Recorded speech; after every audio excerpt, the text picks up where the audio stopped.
Jesus Christ, he was almost 10 years old, and he was helping his mother push a trolley full of all they owned. And because they couldn't find an inn they could get in, they were heading to the city and leaving Bethlehem. Couldn't you perform a miracle? I'm out of them, he said.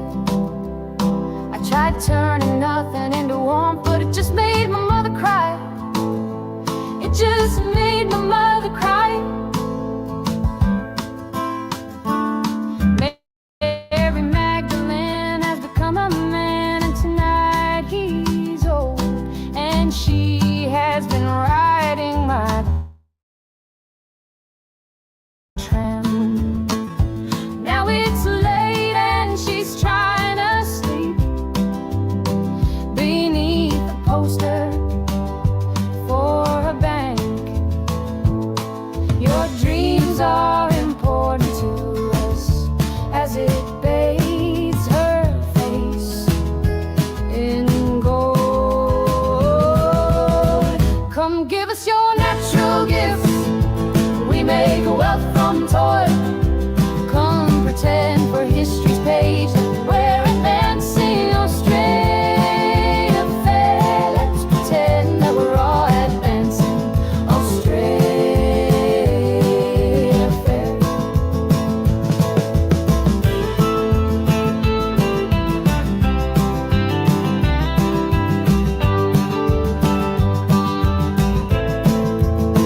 Back down the road I found the church we built on the black man's bones was empty, and out the front a sign read all but sold. A sign read all but sold. And we all owe so much money, but to whom we're not quite sure. So head down, we just keep running along our fading golden shore.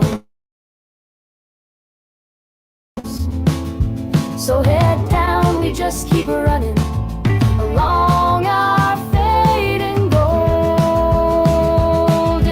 shores. Come give us your natural gifts. We make wealth from toil. Come pretend for history's page that we're advancing Australia fair. Let's pretend that we're all advancing Australia fair.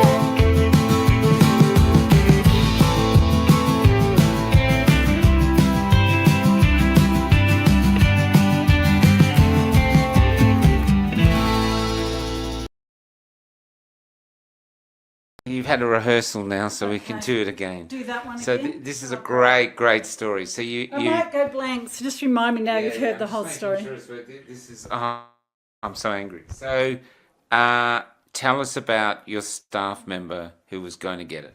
Okay, so my staff member, she had put up with me every day. She worked the morning shift, and I'd come in at lunchtime, and she'd get an earful of what I'd listened to the night before, and she was a lovely lady. She was in her 70s, and she was very close to me, very loyal, but wasn't on board like I was with everything. And she got her flu shot every year, then got sick, and was whatever the doctor said, and watched the ABC Watcher. So she had to put up with me with my barrage of stuff every day, when most days when I came back in and told her about shedding and everything. And anyway, so then she rings me. She rings me out of the blue, and because she's very honest, and she says, "Laura, I'm going to have to get the jab." I said, "What?" And she was crying her eyes out because she didn't want to get it. And I said, "Why do you have to get it?" And she said, "Oh, my family." She said, "There's a wedding coming up. I'm not allowed to go to the wedding. one of my great grandchildren has just been born. They won't let me near it. I can't cuddle it. She's devastated. She's totally family orientated and couldn't see her couldn't do all these things. Anyway, bawling her eyes out, absolutely devastated. And I said to her, I'm like, what do I do? What do I say? And I said, if you get this jab, you can't work for me for a while, because I was worried about shedding. You know, we'd all heard about that and I wasn't sure, and I didn't want to be affected. So I felt terrible. So I basically put a mandate on her. And I felt bad because I was against mandates. But I thought, well, we're dealing with a bloody bioweapon. I'm not going to be affected by this shit. So I said, well, no, you can. She knew what I thought. She knew that would come to that. I said, I'm not going to sack you, Linda, but I said, you will have to take time off when we were coming up to Christmas. And I said, you're really going to be letting me down, because I needed her more than ever. And anyway, she was crying even more then. She just felt so bad that she was letting me down. I felt really bad saying all that to her. And I said, well, have a think. You know, you're really upset. Just have a think about this. Don't make a decision straight away. Anyway, I rang her a week later. I was praying to God, just do something. Anyway, I rang her a week later and she said, I don't have to get it. And I said, what? How come? And she said, she spoke to her oldest son, and her oldest son said, Mum, it's your choice. You don't do what you want, Mum, you know. And and so she didn't have to get it. And then time went on, and I said to her, what about the wedding and everything? And she says, I can go. And I said, how come? And she said, because they're all sort of changing their mind, because her grandson ended up with a blood clot in his leg, and he went in to have an operation because it was all clogged up, and they had to take the vein out, and then they had to get another vein, I don't know, I can't remember, but it was from somewhere else, and replace it because it was a major artery or something. And that was a 5-hour operation. Anyway, before he even got out of the hospital, it clogged up again, and then they had to do the same operation again, another 5-hour operation, microsurgery. And then he got out of the hospital, and within 2 weeks he was back in with that one clogged up. And this time, so it's the third operation, and they said, if this happens, if this one clogs up, we'll have to amputate his leg. He was only 30. Anyway, so they all woke up to it's not particularly safe, right, and effective. And then two of the younger grandchildren, women, were bleeding and having blood problems. So where they were all basically, I don't know, bullying her into getting it, they all changed their tune. And so she was able to go to the wedding. She was able to hold her new great-grandchild. And, yeah. Anyway, but after all that, about 3 months later, she said to me, I came in as usual, take over at lunchtime, and she said to me, you saved my life. Aww. And I said, oh, how? And she said, by making me not get that jab.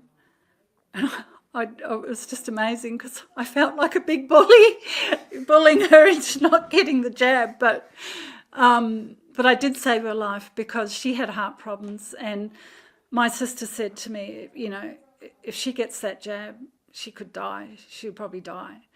And anyway, it's just sort of a reversal of what was going on, but it was wonderful. Yeah.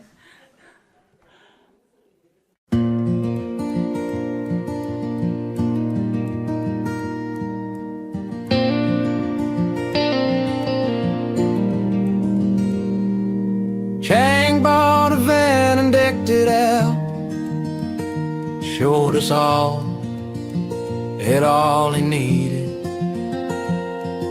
Could park it anywhere, free as a bird. But when he flew, he found out fast that the great outdoors is a barbed wire fence. Okay, actually, we're not in Canberra, we're in New South Wales, but you're from Canberra. Yeah. What's your name? Just your first name's fine. Laura. Now, your story you told me was extraordinary, but before we get to that story, you said you had some funny stories from your COVID experience. Do you want to start with those? Yeah, so I'm not sure now which funny stories. You said the one that you banned your neighbours before they Oh, banned you. yeah, okay. So, so my neighbours, I was known as the crazy conspiracy theorist in the street after a while. Quite close to my neighbours, and they were all ABC News watchers. So I was getting really annoyed. I had a business and hearing about people being ostracised. So I got in first saying, if you get this shot, you're not coming to my house, you're not shedding on me. And anyway, and my neighbours are great because they still speak to me, which is a blimmin' miracle because I was pretty pissed off. Why were you pissed off? I was pissed off because initially when it all happened, I was in shock. I thought, people are going to wake up, My sister lived in America. She told me what was going on over there, and I just thought people wouldn't get sucked in. I wasn't worried about the pandemic, and I wasn't worried about the shots. And so I wasn't that worried after I sort of worked out what was going on. Initially, I was a bit scared, but then after I worked out what was going on, I wasn't worried. And then my sister in America talked about mandates, and my other sister here talked about mandates. I didn't even know what that meant. And then that freaked me right out. And then I thought, well, how can they possibly enforce that? And then when it all started to happen, that's when I was terrified and angry. And I said to my sister here, but we don't need to worry because people in Australia won't take these shots because they know that what's going on in America, what's going on in UK. So there's no way they will take these shots. That's what I thought. And she said, Laura, they will. And that terrified me. I couldn't cope. I was in denial over that. And she said, Laura, they will. And I said, why? Why would they? And I got really angry. And she said, because of fear, because of the way the campaign has been done. And most people watch the TV and they'll be just overtaken by fear and they will sign up for this. That's when it hit me. That's when I was terrified. I wrote a letter to an MP that I knew. I'm not very good at writing and I'm terrible at spelling and it took me hours to do it, but I was so mad I did it. And I said, this will be the downfall of Australia. No reply from him. And anyway, then it started to happen. 10% of people started taking the shots and I went into panic. And then it jumped because they did something, I remember on the news, that was like a fair thing, like something, I can't remember what that was. But anyway, then it jumped up to about 25% and I was just screaming. Like I had a lady in the shop that was on board and she'd come and visit me and she says, I just feel like screaming. And I thought, God, she's gone a bit loopy. But then I felt like screaming and I understood what she meant. And anyway, when that happened, I've forgotten where I was going with that. That's when I was terrified and angry. And really terrified that it was like everybody got on this conveyor belt of lies, of wearing a mask, social distancing, and everybody were just getting on this conveyor belt of lies and being herded along this conveyor belt. And then I'm trying to pull them off or trip it up or stop it and no one's listening. And it was like it's like I went to bed one night and woke up on planet Loopy, and everybody gone mad. And then I used to wake up in the morning and my girlfriend used to ring me and she said, Laura, do you wonder if you've gone mad? And I said, yeah, I do. Every morning I wake up and I go, am I the crazy one? And she was wondering if that's normal. I said, yeah, Julie, I do it every bloody morning. I wake up and I wonder if I've gone mad because the rest of the world, not just Australia, the rest of the world, were all on board. It was like they were all on this conveyor belt. And you did. There was then my sister was sending me links, and by Matthias Desmet, and he was a psychologist in Brussels. Couldn't understand him very well. It took a long time to get the information out, but I just watched this guy, and it was the first time everything made sense. Yes. Mass psychosis. Mass psychosis and mass formation. Mass formation, yeah. Yeah. And that's when I understood the dynamic and the tactics and what was actually taking place and how they'd used it in warfare before and all the rest of it. But that was the first time that in this madness that I actually got a grip on what was actually going on. Can I just ask though, you were in Canberra. Now, we came to Canberra for the convoy. Yeah. We were in Albury, and a guy from Canberra came down to meet us, and he said, I have to tell you, there's no mandates in Canberra. No, there wasn't.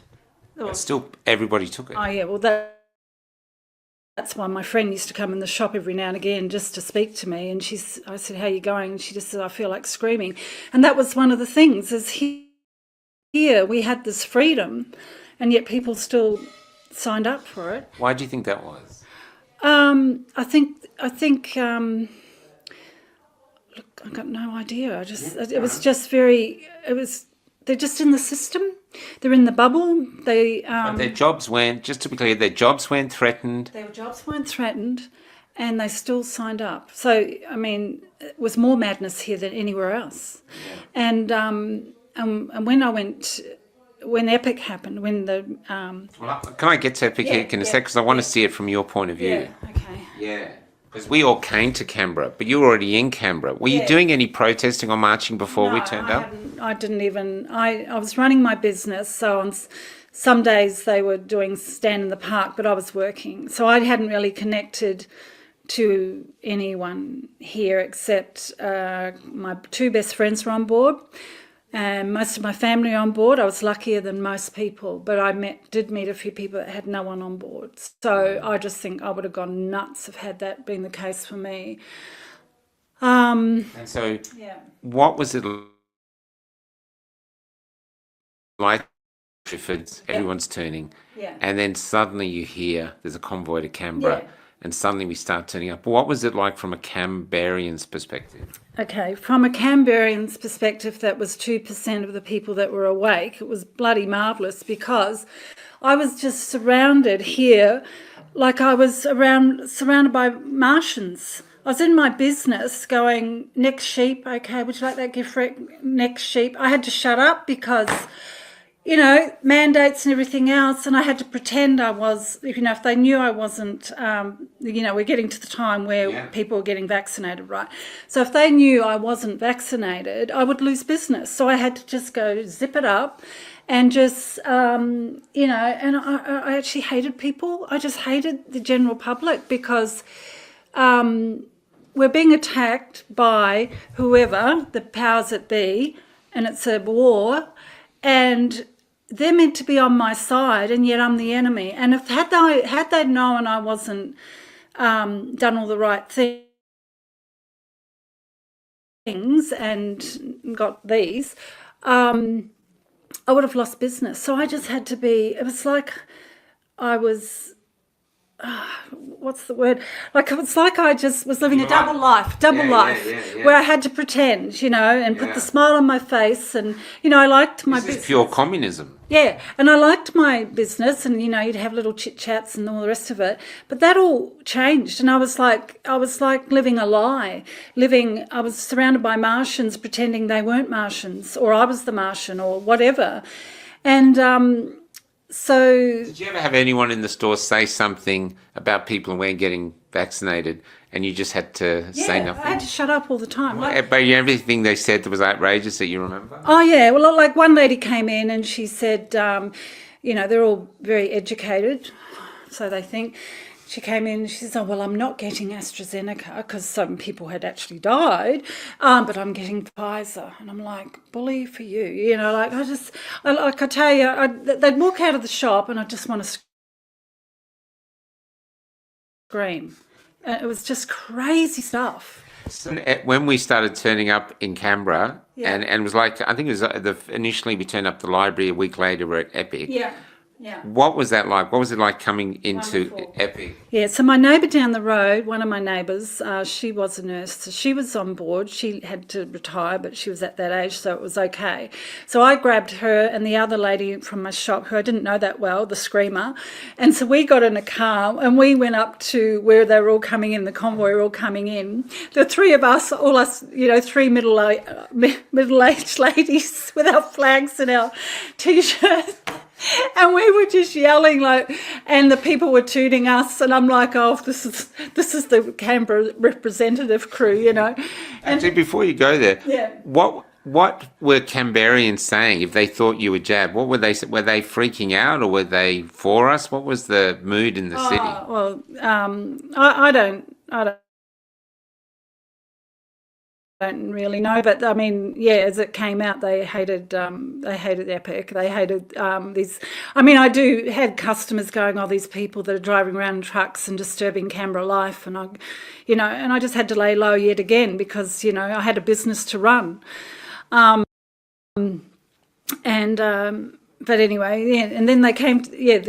Everyone came, and then they went to the library, and I did that, and I was just over the moon. I went from 2% to the majority of people in Canberra being on board, Overnight, yeah. But what was it like when you saw the police were coming in and were just evicting us, and they were quite brutal actually around the. What was that like? Well, I was still working this whole time, so I would come and then come back, and then you'd all been kicked out of the library, and then you all ended up at Epic, and I was actually listening to you, Michael, and you were giving a rundown of what was happening, right? And there'd be a call out, they needed whatever, cutlery. I drove in, I met you then, and drove in with cutlery, and then I'd go to work again, and I'd come back, and then I'd drive after work, come back in with something else, and be helping out, and then it just all went really quick, and then next minute you're all getting kicked out of Epic.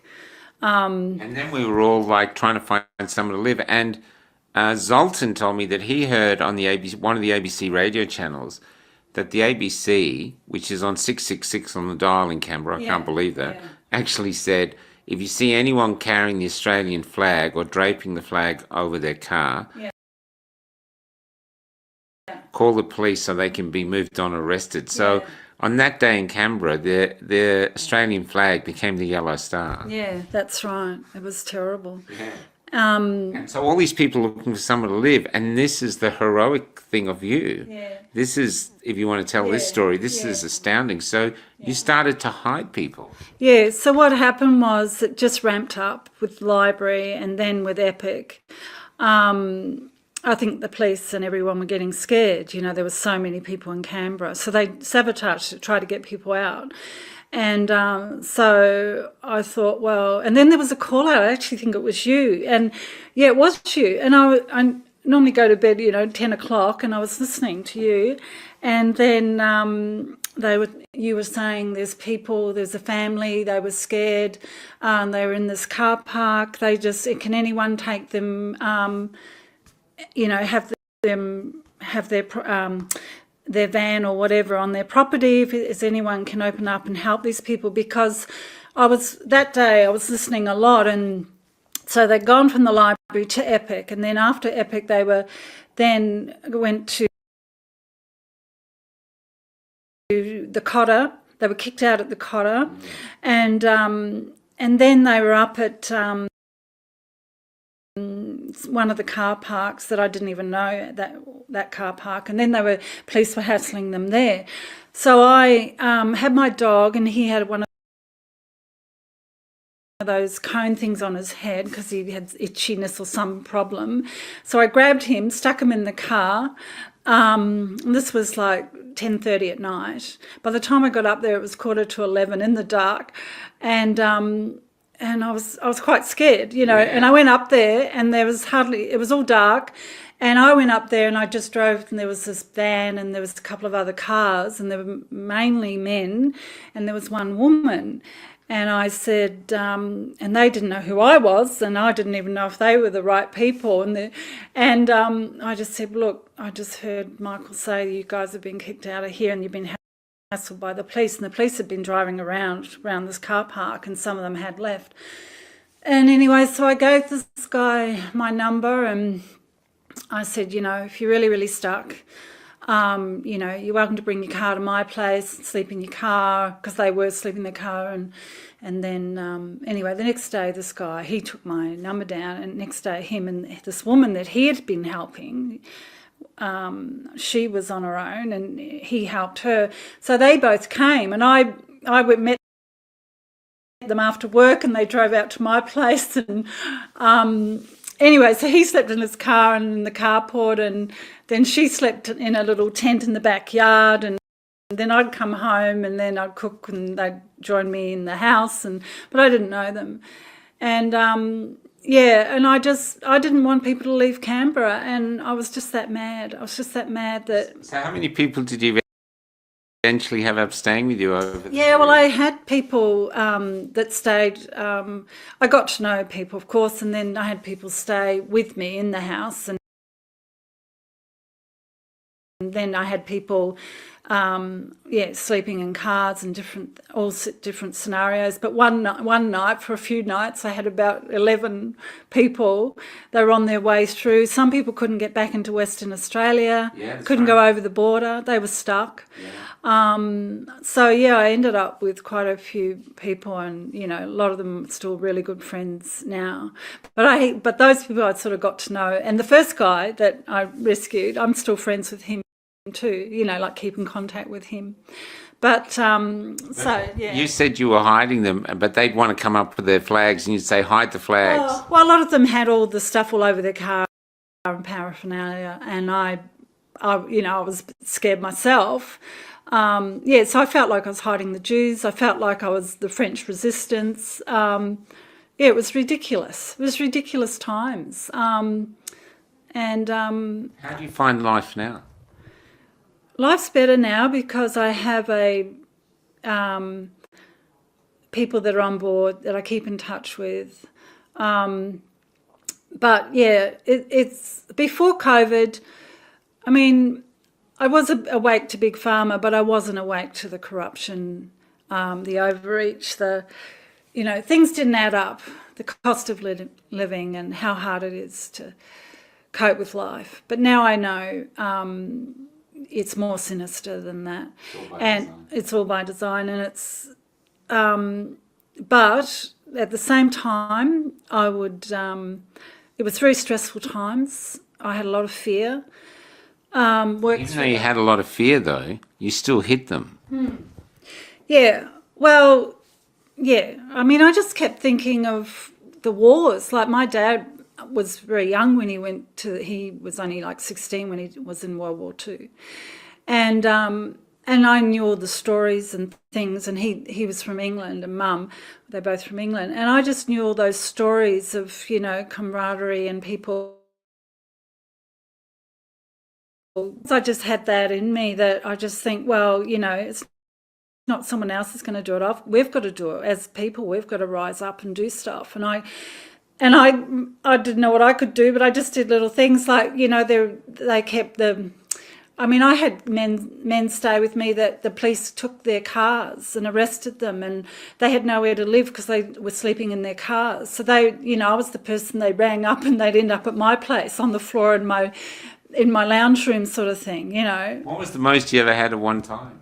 Yeah, it was about 11 people. 11 people? Yeah, I had 11 people. I've just got an ordinary house, but I had 11 people, and I didn't care because it was just, it's not normal times. It was time to adapt, and, but a lot of them were great. Like, I had some women that just chipped in, helped me with doing all the catering, and, it was great. It was actually really good. Most of the time it was wonderful because I needed their fellowship, their energy, and it was fantastic. Can I tell you the thing that I love? It's always been a test. If something happened, like, say, the Nazis came back to power, would you be someone who hit the Jews, or would you be someone that pointed out? And we don't know Don't know. until that test is here. Yeah. And you, my dear, are one of the heroes that hit us. So you would have hidden the Jews then, and here you are now. I know you don't feel it, but you're extraordinarily, heroically courageous, because you said you were frightened, you still do I it. was frightened, yeah. So I'm in awe of you. I've been in awe since I heard the stories. I'm really glad you told the story. Is there anything, any one memory you remember which stays with you, gives you hope? I suppose, a lot happened. Just all the marches, all the demonstrations, just meeting wonderful people. Unfortunately, there's been, other things go wrong, but on the whole, it was just wonderful time to see people that didn't know each other come together and support each other. It was great time. It helped me, as much as I helped them, they helped me as well. So, yeah. Did you feel, I know you said you were in the resistance, but did you feel like you were still an Australian? Or do you feel Australia's gone now? I'm disappointed in Australia now. I thought Australians were stronger than that. And I felt ashamed to be an Australian when it started happening and how weak Australians were. But then when everyone came to Epic, it gave me hope again, that deep down quietly there were people not happy, and even just our recent march that we had, other people joining us, waking up that there is corruption, the government doesn't have our best interests. So I'm getting more and more hopeful, but there just needs to be more people that become more aware of what's really going on, and we need to stick together. Our power is numbers, and if we don't stick together and if we don't rise up together, then nothing will change, and the government will keep going and going and going. And so we really need all to rise up in our quiet ways. Like, you don't have to be violent. You don't have to be, like I was doing things like just cooking and taking pumpkin soup to the guys that were camping out, well, the guys that were up at the Parliament all the time, sleeping up there, and I was taking food up to them. So you were hiding our people and you still feeding I was still feeding others. I had people coming from Sydney to protest down here. I had them at my house as well at different times as well. I just did whatever I could, but I wasn't like in the front line, but I was just supporting other people who were, like, there was some young guys that were getting hassled by the police and arrested and everything else, and I supported them. I'd go to the court and support them and do as much as I could. And but so there's different ways to help, different ways. We're all got different abilities. Yeah.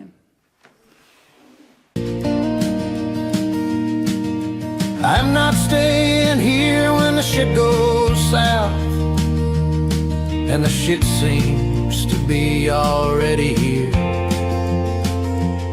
I've a backpack with all my needs. Trouble is, when I dream, all I find is that the great outdoors is a barbed wire fence. I'm sure my grandfather left freedom here, unless my eyes were open when I was born. But this world has left me blind. Is that right, Mother? Am I blind? I'm sure I smelled freedom once in the backwood forests of your eyes.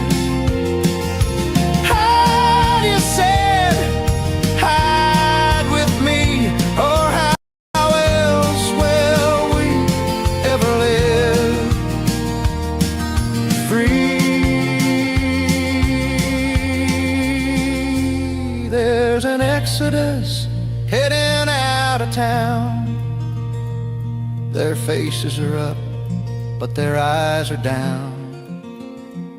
There's a sun that seems to be shining upside down. And around and around, upside down, and around and around,